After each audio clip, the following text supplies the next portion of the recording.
aux hommes politiques, mais quelle déception. C'est pas possible de voir ça. Là, on atteint les... C'est incroyable. Moi, ça me fait penser tu vois, aux hommes politiques et aux femmes politiques. Ça serait un commercial qui arriverait chez toi, qui sonne, qui serait bien habillé avec sa petite cravate ou son petit tailleur, hein, bien propre, bien poli, et qui t'annoncerait, voilà, je vais vous vendre un bel aspirateur, un magnifique, très gros, très puissant, il aspire tout, la misère, le machin, la pauvreté, le chômage, le sgeg et tout. Mais, sauf que, alors tu dis, ah oui, ça m'intéresse. Mais sauf que tu as oublié de lire un tout petit une fois que t'as signé, quoi. C'est qu'après, tu peux plus faire marche en arrière. Donc tu te le cognes pendant 5 ans. Avant, c'était 7 ans. Et voilà. Voilà, ces enculés. Si t'avais su, tu lui aurais claqué la porte au nez. Ou t'aurais voté autre chose. Voilà, c'est ça. C'est toujours... ce qui me donne à penser, c'est quand même bizarre, c'est que dans les hommes politiques, souvent, c'est des gens qui sont assez éduqués. Hein. Les 3/4 du temps, par exception, c'est qu'on fait des études, ils s'impliquent à la démocratie.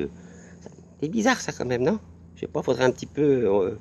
je sais pas. Mais je dis pas ça parce que grâce aux études et aux gens, il y a eu des progrès quand même, hein, que ça soit dans comment ça s'appelle, dans la maladie, dans plein de choses très utiles, dans la physique, dans le machin.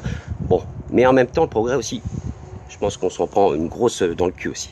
Hein, ça permet, voilà. Ça fait penser à une phrase.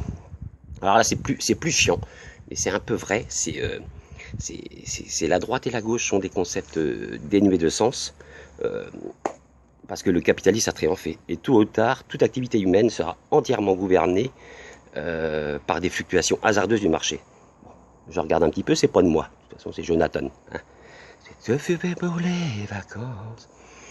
Bah, quand tu réfléchis à ça, c'est pas complètement faux. Et ça fout les boules. Hein. Parce qu'avant, Pépé Mémé, tu rendais service à mi-mille, Angèle, et te filer une salade, t'as les tons de la pelouse, tu peux rendre service, t'as plein de choses qu'on peut faire. Après, moi, je vais pas donner mon programme politique. Je fais de la politique involontairement, mais chacun va penser ce qu'il veut. Chacun est maître de soi-même. Mais là, ça fout un petit peu envie de vomir. Je ne vais pas citer les noms, là, mais tu vois bien, là. Tu vois bien que ça arrive, les élections. Mon Dieu, mon Dieu, mon Dieu. C'est terrible. Et j'avais le droit j'ai quand même le droit de parler. Hein. J'ai voté quand même un petit peu dans ma chaîne de vie. Voilà. Parce que je peux vous dire que c'est terminé. Parce que, oui, c'est vrai que Jonathan, il est fort pour les belles phrases. Mais moi, j'ai quand même dit, doigts qui sont pas bons, hein, lave-toi le cul au savon. Sur ce, je vous fais un gros kiss. Et je m'en vais sur Pluton. Et faites ce que vous voulez. Mais faites-le bien.